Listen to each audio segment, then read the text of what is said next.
So hello people and welcome back to yet another episode of us answering all your questions about Yamaha FZS version 4। और भाई अब इसके नया update finally जो है यामा ने अनाउंस कर दिया है, तो उससे रिलेटेड काफ़ी क्वेश्चन है। अब उससे रिलेटेड जो मेजर क्वेश्चंस है वो मैं आपको अपनी नेक्स्ट वीडियो में उसका आंसर दूंगा। उसका रीज़न कुछ और है, आपके लिए एक छोटा सा सरप्राइज़ है मेरे पास में, so stay tune for that. ठीक है। और भाई आपके जो भी अब से है ना यार, एक चीज़ शुरू कर रहे हैं हम कि आपका अगर कोई भी क्वेश्चन है ना, अगर आपको इस बाइक से रिलेटेड या जनरली कोई क्वेश्चन है, तो क्वेश्चन के बाद में है ना आप हैशटैग क्वेश्चन या हैशटैग QT ऐसे करके कुछ तो भी लिख देना, हैशटैग QT लिख देना। ठीक है। कोई भी आपका क्वेश्चन है ना, उसके बाद में हैशटैग मतलब हैशटैग जो आता है वो प्रॉपर HASHTAG मत लिख देना, हैशटैग का सिंबल आता है वो Q और T बस। ठीक है। उससे क्या है फिर शॉर्ट करने में थोड़ी इजी होती है। अभी इसके अंदर क्या है, फिर एक महीने में ऑलमोस्ट आप लगा लो 100-200 कमेंट आते हैं, वो 100-200 कमेंट पढ़ने में थोड़ी सी हालत ख़राब हो जाती है। तो ठीक है, तो चलो भाई लेट्स स्टार्ट। पहला क्वेश्चन है हमारा रौनक 5323। मेरे पापा की स्प्लेंडर है और मुझे FZ देना चाहते हैं, मतलब स्प्लेंडर और FZ वर्जन 4 में माइलेज और मेंटेनेंस में ज़्यादा डिफरेंस है। भाई देखो ऑब्वियस सी बात है, स्प्लेंडर जो है 1 लाख रुपए की आती है, 1,60,000 रुपए की है, 60,000 का फ़र्क है। तो ऑब्वियसली और इन जनरल भी यामा की जो सर्विस है कंपैरेटिवली टू अदर ब्रांड्स थोड़ी सी कॉस्टली पड़ती है। ठीक है, क्योंकि इसके जो पार्ट्स है वो थोड़े से महंगे आते हैं। बट अगर आप रेगुलर सर्विस की बात करोगे तो भी, क्योंकि अब डिपेंड करता है यार आप क्या यूज़ करते हो। अगर आप इसके अंदर मिनरल ऑयल वाला जो इंजन ऑयल आता है, मिनरल ऑयल वाला यूज़ करते हो तो वो आपको पड़ता है 500 रुपये के आसपास का। अगर आप सिंथेटिक डालोगे अच्छी कंपनी का मोटूल वगैरह का तो वो आपको पड़ेगा 750-800 रुपये का। तो मेन जो इसके अंदर महंगी चीज़ें एक तरह से आप देखा जाए तो इंजन ऑयल ही है। उसके अलावा जो चेन लुब्रिकेशन है वो नॉर्मली रहती है। जो ऑयल फिल्टर है इसका वो वही अपने नॉर्मल 80 रुपये का आता है, ओरिजिनल यामा का आपको 70-80 रुपये में मिल जाएगा। एयर फिल्टर भी इसका ज़्यादा से ज़्यादा 200-250 रुपये का आता होगा। तो महंगा है एज़ कम्पेयर टू स्प्लेंडर से, तो महंगी पड़ती है ऑब्वियसली। ठीक है। और वही स्प्लेंडर से FZ तो आपका काफ़ी अच्छा क्या बोलते हैं उसको जंप है। तो कॉन्ग्रेचुलेशन अगर आपने ले ली है तो, क्योंकि 1 महीने पुराना कमेंट है। भाई ये बाइक बहुत पसंद है, बट एक ही प्रॉब्लम है, इसका पैनल गैप और विदाउट किक है, फाइबर बॉडी है। तो क्या ये लॉन्ग टर्म के लिए सही रहेगा, लाइक 10 ईयर्स तक, या फिर N150 ठीक रहेगा? प्लीज़ रिप्लाई दो। भाई देखो बॉडी वाइज माना फाइबर की है, बट अगर आप मेंटेन करके रखोगे ना तो कुछ नहीं होगा। भाई अभी देख लो 2,500 किलोमीटर के आसपास अपनी गाड़ी चली है और अब तक कोई पैनल गैप एज सच कोई भी प्रॉब्लम नहीं है इसके अंदर। आप यहाँ पे भी अगर देखोगे ना बिल्कुल एकदम सटीक है, हर जगह पे कोई चीज़ इधर उधर नहीं ली है। कभी कभी थोड़ा बहुत शिफ्ट आ जाता है, बट मैं उसको तुरंत मतलब जैसे मेरे को दिखता है ना कि यार थोड़ा सा गड़बड़ हो रही है, थोड़ा इधर उधर हो रहा है, तो मैं उसको थोड़ा सा एडजस्ट करके और स्क्रू टाइट कर देता हूँ, वो सेट हो जाता है। तो भाई देखो जाहिर सी बात है आपको मेंटेन करनी पड़ेगी, क्योंकि जैसे जैसे आप थोड़ी स्पोर्टियर बाइक के पास में जाओगे ना तो फाइबर के पार्ट उनमें ज़्यादा होते हैं। अब आप जैसे R15 ले लो, उसके अंदर तो इतनी सारी फाइबर की चीज़ें हैं। तो भाई ये है कि थोड़ा मेंटेन करके चलना पड़ता है।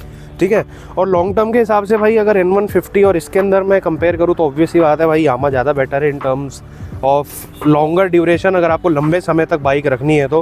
क्योंकि इंजन के मामले में कोई दिक्कत नहीं देगी, इंजन के मामले में कोई भी दिक्कत नहीं देगी आपको। ये बॉडी का बस आपको थोड़ा मेंटेन करना पड़ेगा। N150 is also good, but उसकी रिफाइनमेंट पहले ही कम है और ओवर द टाइम वो थोड़ी सी और बेकार हो सकती है। भाई एक आप ही हो जो सस्पेंशन के बारे में सही से बताते हो। मुझे बाइक लेनी है जिसकी सस्पेंशन अच्छा हो, ताकि लोअर बैक में जर्क ना लगे, अप टू 60 किलोमीटर स्पीड तक। कंफ्यूज हूँ।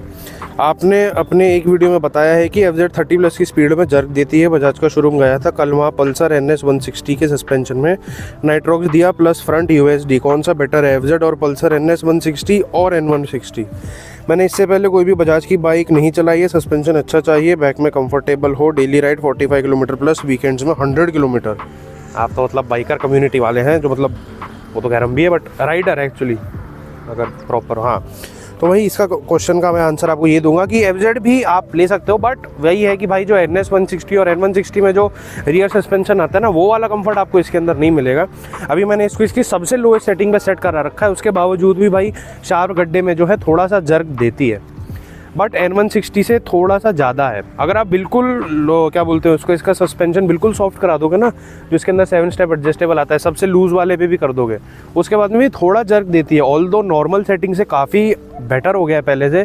पहले तो ये था, अब मैं ये कहूँगा कि भाई 50+ अगर आप जाओगे ना और तब आपका शार्प गड्ढा आता है, तो ये आपको झटका देगी, वरना तो फील होता है ऑब्वियसली भाई गाड़ी गड्ढे में गई है, ये फील होता है, बट जर्क नहीं देती। तो ये एक चीज़ हो गई भाई इसके अंदर। तो अगर आपको इतना चलता है then you can go for FZ, नहीं तो NS 160 वगैरह भी आप जा सकते हैं, USD जैसे आप बता रहे हो उसके अंदर वो सारी चीज़ें हैं। अगर आप उन सब के साथ में जाना है तो आप उसके साथ भी जा सकते हो। गाड़ी दोनों अच्छी है, बट लॉन्ग टर्म अगर आपको रखनी है तो I would always prefer Yamaha. मेरा इस बाइक को लेने का प्लान है, अगर न्यू FZ V5 आने वाली है तो मैं वेट करूँगा, नहीं तो वर्जन 4 ही ले लूँगा। भाई देखो वर्जन 5 का तो पता नहीं, बट इसी के अपडेट्स आएंगे। और अभी भी उसका जो ऑटो एक्सपो में शोकेस करी है यामाहा ने, उसके अंदर भी प्राइस वगैरह ऐसा कुछ नहीं बताया उन्होंने। तो मेरे हिसाब से तो जो मैंने आपको बताया था ना भाई, अप्रैल मई या मार्च अप्रैल के आसपास, उसी अभी भी 2-3 महीने बाद ही यामाहा उसको लॉन्च करेगी, क्योंकि इसके भी जो नए कलर्स थे वो उन्होंने ऑटो एक्सपो में शोकेस करे थे पिछले साल 2024 में। बट लॉन्च कब हुए थे? वो लॉन्च हुए थे मेरे ख्याल से मई के आसपास, जब मैंने MT-15 का रिव्यू शूट करा था ना, तब लॉन्च हुए थे वो। आई थिंक इट वाज अप्रैल या मई में लॉन्च हुए थे। तो आप देख लो कितना टाइम लगता है। तो थोड़ा लेट करती है यामाहा लॉन्च ऑटो एक्सपो के बाद में। तो मैं आपको ये कहूँगा भाई अप्रैल मई तक ही आएगा इसका अपडेटेड वर्जन। अगर आप तब तक वेट कर सकते हो तो वेट कर लो, नहीं तो ये ले लो। देखो मेजर डिफरेंस उसके अंदर ये है कि TFT और थोड़ी सी उसकी माइलेज ज़्यादा है, ठीक है। बाकी और ग्राफिक्स वगैरह से तो मेरे हिसाब से फ़र्क पड़ता नहीं, क्योंकि डिज़ाइन इज़ द सेम, बस थोड़े से ग्राफिक चेंजेस है उसके अंदर। और 1-2 फीचर एक्स्ट्रा है, जैसे उसके अंदर ऑटो स्टार्ट स्टॉप वगैरह दे दिया उन्होंने अभी। और उसके अलावा साइलेंट आपको स्टार्ट मिल जाता है, जैसे इसके अंदर आवाज़ आती है ना जब उसको हम स्टार्ट करते हैं, तो ये देखो ये अभी आएगी, ये जो आवाज़ आती है ना, ये चीज़ उसके अंदर नहीं आएगी। तो उसके अंदर आपको साइलेंट स्टार्ट स्टॉप मिलता है। तो ये एक उसके अंदर नया फीचर है, जैसे उसमें अपने N125 में आता है ना, सेम भाई। 500 किलोमीटर के बाद 90 प्लस स्पीड पे चला सकते हैं क्या? नहीं भाई, 1000 किलोमीटर तक try to be below 50 kilometre per hour. ज़्यादा जोर मत डालो इंजन पे, क्योंकि शुरू में क्या इंजन नया होता है ना, तो उसको थोड़ा इंजन को सेट करना पड़ता है। और सेट करने के लिए 1000 किलोमीटर तक ज़्यादा फास्ट एक्सेलरेशन मत करो आप, और 50 के नीचे ही रहो जितना हो सकता है। और ये मैं सिर्फ यामाहा के लिए नहीं कह रहा, इन जनरल बाकी जो बाइक्स है सब बाइक्स के लिए ये ठीक है। उससे क्या आपका माइलेज के ऊपर जो है काफ़ी वो ऊपर नीचे हो जाता है उसके अंदर चीज़। आप अपना इंजन सेट कर लोगे ना, उसके बाद में माइलेज भी अच्छा देगी।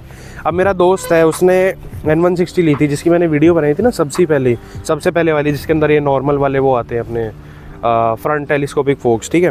तो उसके साथ में भी यही था। फर्स्ट डे भाई फुल भगा रहा है, 100 120 फुल भाग रही है गाड़ी। तो माइलेज की बिल्कुल ऐसी तैसी हो गई थी। एक पॉइंट पे तो 8 का माइलेज दिखा रही थी भाई वो, वरना देती 8 का माइलेज। सोचो बाइक 8 का माइलेज दिखा रही थी। अब वो धीरे धीरे आराम से चलाने लगा है, तो अब धीरे धीरे ऊपर आते आते 45-50 के रेंज में उसको माइलेज मिल रही है। तो भाई शुरुआत में थोड़ा इंजन को थोड़ा क्या बोलते हैं उसको सेट करना पड़ता है। भाई मेरे FZ V5 बाइक 55 स्पीड के आगे वाइब्रेशन कर रही है, क्या करूं? भाई इसके अंदर ये चीज़ है, एक छोटी सी है ना स्पीड रेंज आती है जिसके अंदर वाइब्रेट करती है। मेरी वाली है ना ये 65 to 80 या 75 to 90 के आसपास, हाँ 75 to 90 के आसपास। ये जो 15 किलोमीटर पर आ रही है जो रेंज है ना, इसके अंदर है ना फुट पैक में काफ़ी वाइब्रेशंस आने लगती है। बट जैसे ही 90 क्रॉस करती है गायब। तो भाई ये कुछ तो मैजिकल है। किसी गाड़ी में ये नीचे कम स्पीड्स में थोड़ी सी ज़्यादा आती है, उसके बाद में थोड़ा आप हाई जाते हो तो बंद हो जाती है। अलग ही मैजिक है भाई इसके अंदर, पता नहीं। एक और भाई, जब मैं ये बाइक लेने वाला था तब मैंने एक उनकी यूट्यूबर की वीडियो देखी थी, वो भी यही कह रहे थे कि कुछ रेंज के लिए आती है फिर चली जाती है, वो पता नहीं भाई क्या है। ये फाइबर का है, इस वजह से आपको रिग्रेट होता है। RTR अपाचे 4V लेना सही है या ये FZ? भाई देखो TVS तो मैं कभी रिकमेंड ही नहीं करूँगा, बाकी आपकी मर्ज़ी है। बट रिग्रेट तो भाई बिल्कुल नहीं होता, हल्की हो गई है उस वजह से गाड़ी, क्योंकि फाइबर के पार्ट्स है। और सही बताऊँ ना, अगर आपको पर्सनल चीज़ में बताऊँ तो मान लो अगर आपका ये फाइबर का पार्ट है ना, तो ये क्या है जल्दी इसके अंदर डेंट वेंट भी नहीं पड़ता। ऑब्वियस सी बात है, जाएगा तो सीधा पूरा ही जाएगा ये। अब आप खुद देख लो भाई, टंकी में डेंट वेंट पड़ता है, वो अच्छा नहीं लगता। आप उसको डेंट पुलिंग कराओगे, फिर पुट्टी वुट्टी भरते हैं उसके ऊपर, फिर पेंट वेंट करते हैं, तो आप घुमा फिर आके बात वही पड़ जाती है। एक साइड का इसका जो पीस है, जैसे मैंने आपको बताया था, कुछ कितने का था, आई गेस 1600-1800 रुपये का एक साइड का पीस है। ऑलमोस्ट आप लगा लो इतने पैसे लग जाएंगे अगर आपकी वो क्या बोलते हैं उसको, टंकी में ज़्यादा तगड़ा वाला डेंट आ गया मेटल में। तो बात एक ही पड़ती है, ये क्या ईजी है भाई, अपना थोड़ा सा इधर उधर हुआ, आपने उठा के एडजस्ट कर लिया। मेटल वाले भी कभी कभी हिल जाते हैं, ऐसा नहीं है कि वो भी बिल्कुल स्टेडी रहते हैं। कोई जिन पे ऊपर ऐसा बस शेल की तरह रखे होते हैं ना, वो भी हिल जाते हैं, फिर वो बजते हैं, फिर वो बहुत बुरे लगते हैं। तो रिग्रेट तो भाई नहीं होता, बिल्कुल भी नहीं। और अपाचे से बेटर तो भाई यही है, बाकी आपकी मर्ज़ी। TVS तो मैं कभी रिकमेंड ही नहीं करता किसी को। आई नो बहुत अच्छे इंजन बना रही है, वो ये बना रही है, बट मेरे को आज तक ज़िंदगी में स्वाद नहीं आया TVS में, पता नहीं क्यों भाई। I want to change my V4 gear lever like 2 side, it's possible. भाई पुरानी वाली FZ में शायद से 2 साइड वाला आता था, ये इसमें तो सिर्फ आगे वाला आता है, ये वाला उसमें दोनों आता था। बट इसके अंदर यार आप नहीं कर पाओगे क्योंकि ये फुट पैक की प्लेसमेंट है ना, इन्होंने जस्ट यहाँ दे दी है और उसकी जो रॉड है वो इधर से जाती है, तो इसके अंदर नहीं लगेगा वो। बाकी जुगाड़ अगर आप बिठा लो, वैसे जुगाड़ भी नहीं लगेगा क्योंकि जाएगा इसके ऊपर से, ये नीचे ही नहीं होगा, इसकी यहाँ अटक जाएगा। तो ये जो फुट पैक की प्लेसमेंट है ना, इस वजह से इसमें पीछे वाला नहीं दे सकते। या तो हाँ ये है कि भाई वो ऐसे करके यूँ, अबे ग्रीस लग गई यार हाथ में, पूरा ऐसे करके यूँ नीचे से इधर तक आए तो फिर भाई वो तो आपको जुगाड़ी लगाना पड़ेगा, ग्रीस लग गई गाइस। भाई मेरे रियर टायर में 2-3 पंचर निकले तो उसने लिक्विड डाला तो 1000 लिए। प्लीज़ उस पर एक वीडियो बनाई। वो एक तरह से क्या बोलते हैं, टायर का क्या बोलते हैं उसको, अपने सीलेंट लिक्विड होता है। उसके अंदर क्या होता है, जैसे मान लो आपकी कोई कील वील घुस गई ना, और जब आप उसको निकालोगे तो लिक्विड है ना उसको ओवरलैप कर लेगा, या फिर वो कील अगर अंदर घुसी रहेगी ना तो उसको सील रखेगा, तो उससे क्या हवा नहीं निकलती। बट 1000 रुपये यार, देखो मैंने आज तक कभी कराया नहीं, इसलिए मुझे इस मामले में इतना आइडिया नहीं है, बट होता क्या है ये मुझे मालूम है। Brother how to adjust the headlight, please help. Okay brother, I will help. देखो भाई ये जो होल है ना, इसके अंदर आपको एक मेटल का वो पीस दिख रहा होगा, रुको, वो देखो सामने वो दांत से दिख रहे हैं मेटल के, बस एग्जैक्टली वही, वो जो आपको मेटल के दांत से दिख रहे हैं ना उसके अंदर, बस आपको एक लंबा स्क्रू ड्राइवर लेना है, प्लस वाली साइड पे रख के, और उसको आप अंदर उसके अंदर ग्रूव्स में डाल के घुमाओगे ना तो ऊपर नीचे वैसे एडजस्ट हो जाएगी। ठीक है। Another year without updates, only colour update. नहीं भाई अपडेट आया है, TFT वगैरह दे दिया है उन्होंने, साइलेंट स्टार्ट स्टॉप दे दिया है, ऑटो स्टार्ट स्टॉप दे दिया है, फिर हाइब्रिड इंजन भी आ गया इसके अंदर, तो अपडेट है, थोड़ा टाइम लगेगा लॉन्च होने में, बट आ गए। भाई हम सोच रहे थे कि ईद से पहले ले लें तो सही रहेगा, पर अब आप बोल रहे हो कि अपडेट का वेट करो, तो आपकी बात मानूंगा। थैंक यू भाई, लव यू। वेट कर लो यार, अगर आपको मतलब अर्जेंट नीड नहीं है ना, अगर आपको ये है कि हाँ भाई मुझे लेनी है गाड़ी, तो थोड़ा सा वेट कर लो, क्या अपडेटेड चीज़ मिल जाएगी आपको, क्योंकि फिर रिग्रेट होता है यार, 1-2 महीने और रुक जाता तो फिर नई गाड़ी आ जाती नए फीचर्स के साथ में, तो होता है भाई, थोड़ा सा रिग्रेट होता है, इसलिए कह रहा हूँ मैं। जब तक ये गाड़ी पावर में चेंज नहीं करेगा कुछ नहीं होने वाला। लुक सच्चा है, बाकी सब मैनेजेबल है, लेकिन 150cc के हिसाब से पावर कम है। भाई देखो सही बताओ ना, चलाते हुए मुझे ऐसा फील नहीं होती। मैं N160 भी चलाता हूँ, ये भी चलाता है, तो बहुत थोड़ा सा डिफरेंस है, 2-3 सेकंड का फ़र्क आता है, और इतने से कुछ फ़र्क नहीं पड़ता, सीधी सी बात है भाई। तो मुझे तो कोई प्रॉब्लम नहीं है कम पावर से। अब लोग स्प्लेंडर भी चलाते हैं भाई, स्प्लेंडर में कितनी 8-9 bhp आती है, 9 bhp आती है शायद से, तो नहीं फ़र्क पड़ता भाई इतना। भाई मैंने न्यू ली है FZ वर्जन 4, बट विंटर की वजह से पता नहीं क्या रीज़न है, सेल्फ स्टार्ट नहीं होता, कभी कभी धक्का लगा के स्टार्ट करना पड़ता है। क्या आप सकते हो क्या इशू है? भाई ये इसके अंदर इशू है, मेरी भी नहीं होती कभी कभी स्टार्ट। अभी तो इस बार तो जब मैंने चालू करी थी ना आपके सामने, तब तो हो गई थी, अभी देखते होगी कि नहीं हो गई। तो कभी कभी प्रॉब्लम देती है, बहुत देर तक खड़ी रहेगी ना, उसके बाद में अगर आप इसको स्टार्ट करोगे तो फिर थोड़ा सा दुखी करती है, ये नहीं होती स्टार्ट, क्योंकि ठंड का माहौल है यार, तो थोड़ी प्रॉब्लम होती है इसके अंदर। और मेरे इसके अंदर वो रिले वाली जो मैंने आपको बताया था ना, दिक्कत हो गई थी, तो वो भी मैंने सर्विस सेंटर पे गया था तब सॉल्व हो गई। रिले कह रहा हूँ, सॉरी सेल्फ वाली प्रॉब्लम का ट्रैक्टर बचता था, अभी तो ठीक है, 1-2 बार हुआ है वो उसके बाद भी, बट अभी फ़िलहाल तो ठीक है। 1-2 बार के आज सुबह हुआ है, मैं जब इसको यहाँ ला रहा था शूट करने के लिए। ये सच है क्या? काफ़ी लोग कंप्लेंट करते हैं कि यामा की बाइक में ब्लूटूथ से बैटरी ड्रेन होती है बाइक की। नहीं भाई नहीं होती, अगर आप चाबी ऑन करके और फिर उसको यूज़ करोगे ना तो आपकी पूरी की पूरी बैटरी चूस जाएगा वो, क्योंकि तब क्या बोलते हैं, पूरी बैटरी पे होता है ना, वो चलता सिर्फ बैटरी पे। अब एक बार ऑन कर दोगे तो आपकी बैटरी क्या चार्ज होती रहती है, तो दिक्कत नहीं होती उसके अंदर। अगर आप सिर्फ चाबी, अगर आप बस ये ऑन करके और फिर यूज़ करोगे ना तो भाई तो क्या आप आधे घंटे इसको ऐसे ऑन करके छोड़ दो, भले ब्लूटूथ यूज़ मत करो इसकी, क्योंकि वो टेल लाइट भी जलती है, आगे हेडलाइट के अपने DRL भी जलती है, इंस्ट्रूमेंट क्लस्टर भी जलता है, सारे इसके जो वो इलेक्ट्रॉनिक्स है सब ऑन हो जाते हैं आधे घंटे में, यूँ ही वैसी बैटरी चूस जाएंगे इसकी। तो अगर आप ऐसे ऑन करके यूज़ करोगे ना तो आपकी बैटरी ख़त्म हो जाएगी। नहीं तो ऑन करने के बाद फिर कनेक्ट करा करो। मैं तो यही करता हूँ, ऑन करने के बाद कनेक्ट करता हूँ, पहले कभी नहीं करता। मैंने FZS वर्जन 4 बाय करा ऑलमोस्ट 1 ईयर हो गया, और जब से मैंने बाइक लिया है तब से लेफ्ट साइड पुलिंग इशू है, जब दोनों हाथ छोड़ते हैं तो एक बार चेक करके बताना, सर्विस वाला इसको फिक्स नहीं कर पा रहे। भाई देखो इसका एक रीज़न तो ये है कि आपका जो लेफ्ट वाला फ्रंट फोक है उसके अंदर दिक्कत है, या फिर आपकी जो व्हील बैलेंसिंग है वो आड़ी टेढ़ी हो रखी है। आपका जो रियर ये वाला क्या बोलते हैं इसको, वो है ना क्या कहते हैं यार, वर्ड बोल रहा हूँ, रियर व्हील एक्सेल या जो इसकी चेसिस है पीछे से आता है उसकी थोड़ी सी बेंड हो सकती है, इस वजह से भी लेफ्ट साइड में जाती है। मेन यही 2 रीज़न होते हैं, या तो आगे का इसके सस्पेंशन गड़बड़ कर रहा है, या तो फिर आपके टायर में प्रॉब्लम है, आपके टायर की बेल्ट है ना जो अंदर से वो एक तरफ से ख़राब हो गई है। वो लेफ़्ट साइड से ख़राब होगी, इस वजह से वो लेफ़्ट की तरफ जा रही है। तो ये 3 चीज़ें हो सकती हैं। तो एक बार बैलेंसिंग करा के देख लेना, क्योंकि इनकी भी बैलेंसिंग होती है। मुझे थोड़े दिन पहले पता चला, बट होती है, मतलब 1-1.25 साल हो गया पता चले, बट हाँ होती है।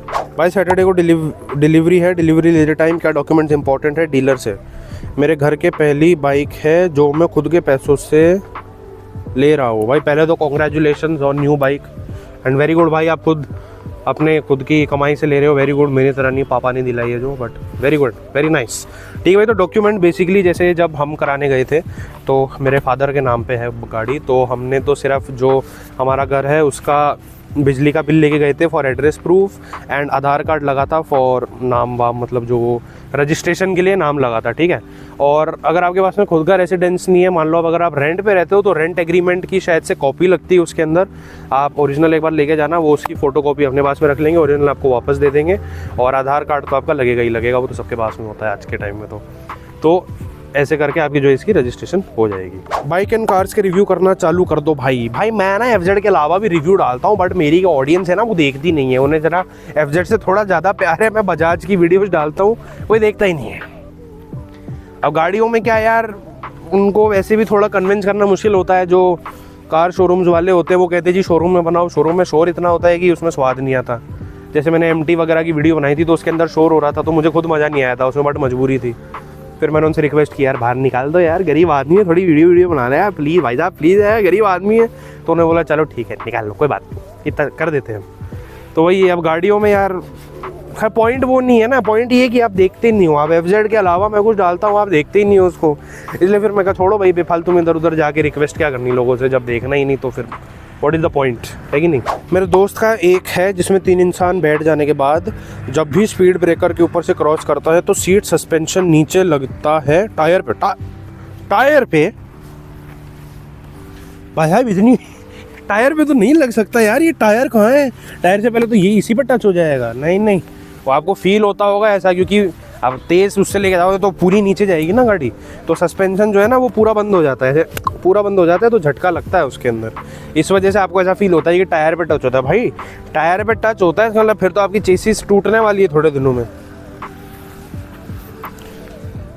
या तो आप टूटने वाली है, या तो आपका जो स्विंग आर्म जहाँ पे अटैच होता है ना वहाँ पे कुछ ज़्यादा ही दिक्कत है। टायर में तो टच ही नहीं हो सकती भाई, वो सस्पेंशन ऐसे दबता है ना जब, तो उसके अंदर भी वो होते हैं जो रॉड होती है आपस में टकरा जाती है, या वो स्प्रिंग जो होते हैं वो एकदम ऐसे कंप्रेस हो जाते हैं, एकदम ऐसा लगता है कि भाई टायर पे टच हो गई गाड़ी, बट टायर पे नहीं टच हो सकती। कॉमन सेंस की बात है। तो बात तो सही है। तो गाइस यार आज की वीडियो के लिए इतना ही। अगर आपको वीडियो पसंद आई हो तो इसे लाइक ज़रूर करना, शेयर ज़रूर करना, और आपका कोई भी क्वेश्चन है तो आगे से याद रखना कि भाई क्वेश्चन के बाद में हैश टैग Q और T लिख देना उसके आगे, ताकि क्या है मेरे को ईजी हो जाए थोड़ा सा सॉर्ट करने में, है ना। क्योंकि क्या है नॉर्मल भी लोग कमेंट करते हैं कि भाई मैंने ये बाइक लिया आज, फिर इसके अंदर क्या बोलते हैं उसको, मैंने ये कलर लिया वो कलर लिया, तो अच्छी बात है, वेरी गुड, आप कमेंट करते हैं, thank you, I love you everybody. But वही है कि भाई क्वेश्चन अगर आपका है ना तो हैशटैग QT से करना, थोड़ा सा ईजी हो जाता है क्या नेविगेट करने में, है कि नहीं। तो आज की वीडियो के लिए इतना ही, thank you watching, subscribe to the channel and जय महाकाल एवरीबडी।